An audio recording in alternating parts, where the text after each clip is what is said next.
Hello guys, welcome to 5th Generation Hobby Shop and welcome to another unboxing and testing. Shoutout po natin si Sumar James ng Paranaque, sir. Welcome to 5th Generation Hobby Shop. So ngayon, meron tayong Smith & Wesson revolver na CO2 powered airsoft by Airs. Bali, itong revolver na to ay CO2 powered.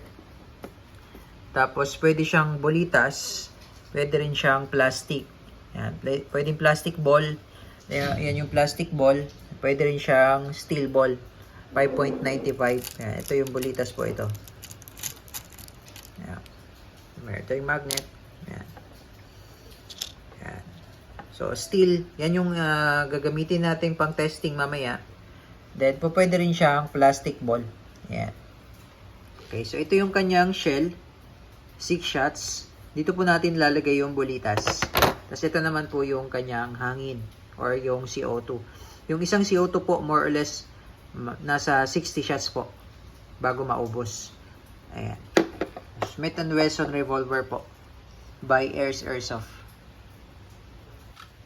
Okay, so bali ito po yung kanyang shell na may kasama siyang 6 na piraso po. Ayan, buksan natin. Ayan. So, para siyang bala ng 357. Ayan.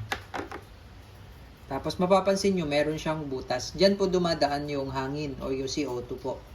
Pressure para po itulak yung bala. Dito po kasi lalagay yung bala. Ayan. So, lagyan po natin ng bolitas.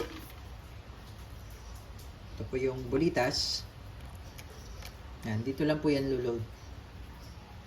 Yan. So, yan po yung itutulak ng hangin na manggagaling dito sa grip. So, ito siya. Ito yung CO2. Yan, CO2 cartridge. Tapos, meron siyang alin na kasama. Panghigpit. Panghigpit. Yan.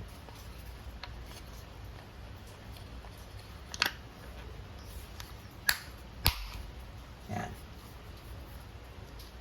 Okay. So, yun lang po. Tapos, sa plastic ball naman, ganun din. Ito yung plastic ball. Dito pa din siya. Yan. Yan pa rin. Pero ang gagamitin natin ngayon ay yung bolitas. Yung steel ball.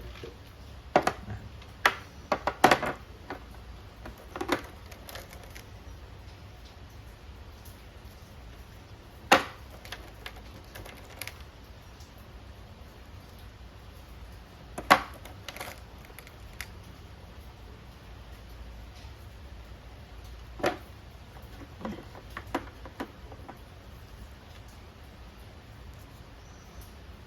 Ayan.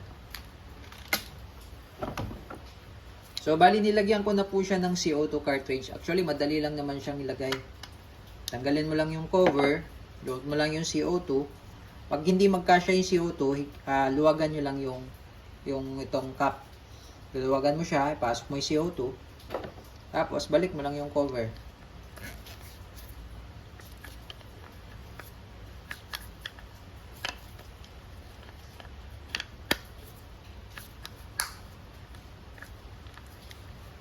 Yan. Yan. Okay. So, itong ating revolver is silver color, chrome. Tapos, adjustable yung sight niya, elevation. Sa front, naka-fix na parang meron siyang fiber optic. Yan. Tapos, ito naman yung safety. Yan yung safe. Push mo lang backward. Tapos, yun naman yung open sa cylinder niya. Ayan. Napakaganda. Tapos, itong shell, load mo lang siya dyan.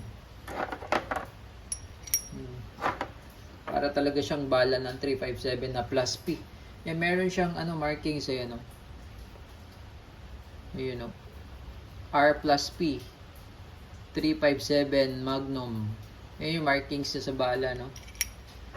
Para talaga siyang bala.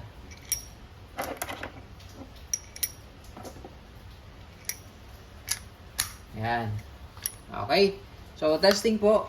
Smith & Wesson 357 by Airs Airsoft.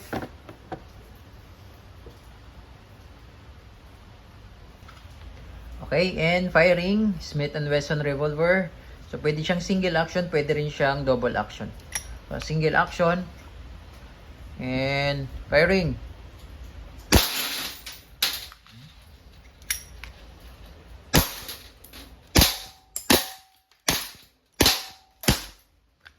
Okay, so 6 shots, Smith & Wesson revolver by Airsoft.